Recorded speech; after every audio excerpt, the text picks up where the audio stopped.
नमस्कार साथियों, आप सभी का इंड टॉक पर स्वागत है। मैं हूं शशिकांत कुमार। राजनीति के सबसे विश्वसनीय चैनल पर आपका स्वागत है।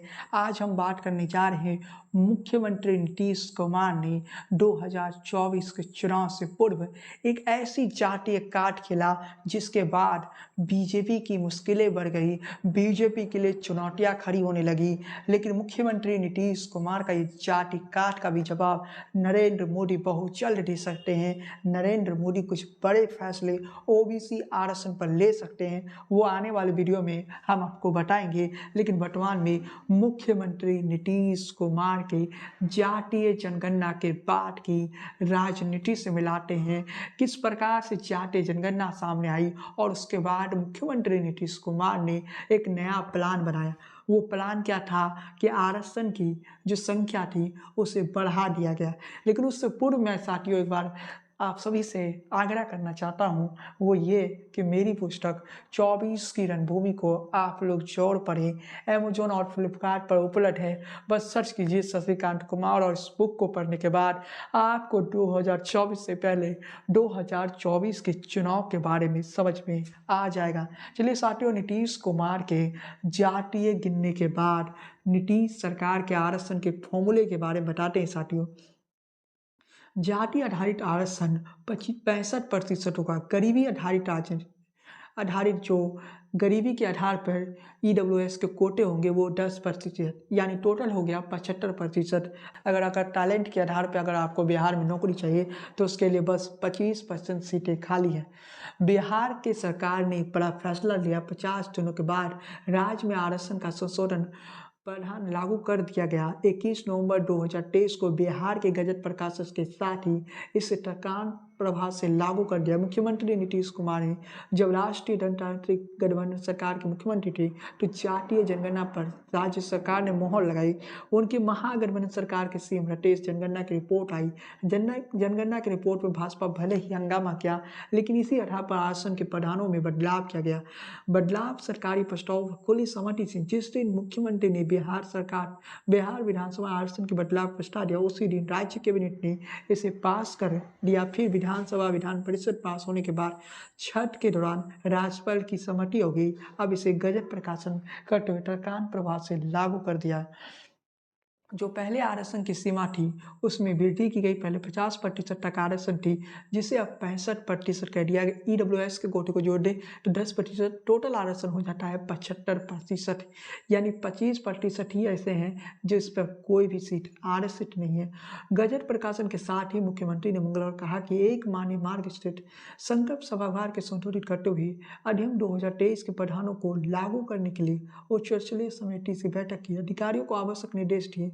बैठक में मुख्यमंत्री ने कहा कि सभी वर्गों की स्थिति को ध्यान रख के आरक्षण की सीमा को बढ़ाकर 75% तक किया गया। सभी विभाग इसे ध्यान रखते हुए आरक्षण के अधिनियम को पुनः लागू करें ताकि लोगों को इसका तेजी से लाभ मिले। आरक्षण के ऐलान के बाद ही बिहार के सभी सरकारी पदों पर जो आरक्षित सीटें हैं उसकी संख्या अब बढ़ गई।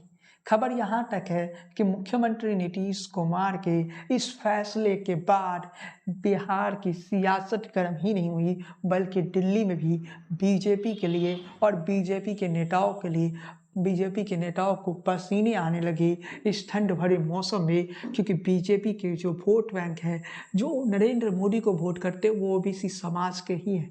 और इस आरक्षण की समस्या करने के बाद जो आरक्षण नीतीश कुमार ने बढ़ाया, पिछड़ा वर्ग को इससे खासा लाभ होगा। इससे कहीं ना कहीं बीजेपी को इस बात का डर है कि अगर नीतीश का ये प्लान सफल हो गया तो बिहार जैसे राज्यों में बीजेपी की सीटें कम हो जाएगी। लेकिन खबर एक और सामने आ रहा है कि नरेंद्र मोदी की सरकार बहुत जल्द ही ओबीसी आरक्षण में बड़े परिवर्तन करने जा रहे हैं। हो सकता है कि ओबीसी समाज के जो आरक्षण है उसे बढ़ाया जा सकता है, और इसके साथ ही ओबीसी समाज पर जो रिपोर्ट 2015 के लगभग आई थी एक आयोग की, उस रिपोर्ट के आधार पर ओबीसी समाज को आरक्षण दिया जा सकता है। अनुसूचित जनजाति की बात करें तो 20% आरक्षण दिया जाएगा सीधी भर्ती में। अनुसूचित जनजातियों को 0.2%, अत्यंत पिछड़ा वर्ग को 25%, पिछड़ा वर्ग को 18% आरक्षण दिया जाएगा। आपको बताते चले कि ये जो आरक्षण के आंकड़े बढ़ाए गए हैं ये जाति जनगणना के बाद हुए। जो जाति जनगणना के आंकड़ों को आंकड़ों के आधार पे जांचा गया, उसी आधार पे अब ओबीसी समाज को आरक्षण दिया जा रहा है। अनुसूचित वर्ग की अल्पसंख्यक समुदाय से राज्य की कुल लगभग 15% ही, मतलब अनुसूचित सीटों का 25% होना पर्याप्त है। मतलब सीधे तौर पे कहे तो ओबीसी के समाज के जरिए और पिछड़े राजनीति के जरिए नीतीश कुमार बीजेपी को घेरने की चक्रव्यूह तैयार किए हैं। नीतीश चाहते हैं कि वो बीजेपी को रोकने का नीतीश का ये प्लान कितना सफल होगा ये तो 2024 का लोकसभा चुनाव ही बताएगा। लेकिन नीतीश के ये प्लान के बाद बीजेपी भी नया प्लान बना रही है। बीजेपी बहुत जल्द ही ओबीसी समाज के आरक्षण में बड़े परिवर्तन कर सकती है और बीजेपी ओबीसी समाज के आरक्षण के कोटे को भी बढ़ा सकती है। इसके लिए हमें इंतजार करना पड़ेगा। लेकिन इसके साथ ही एक बड़ी खबर आपको दे दें कि बीजेपी ऐसा कह सकती है कि 2024 के लोकसभा चुनाव के बाद बीजेपी देश भर में जातीय जनगणना करवाएगी।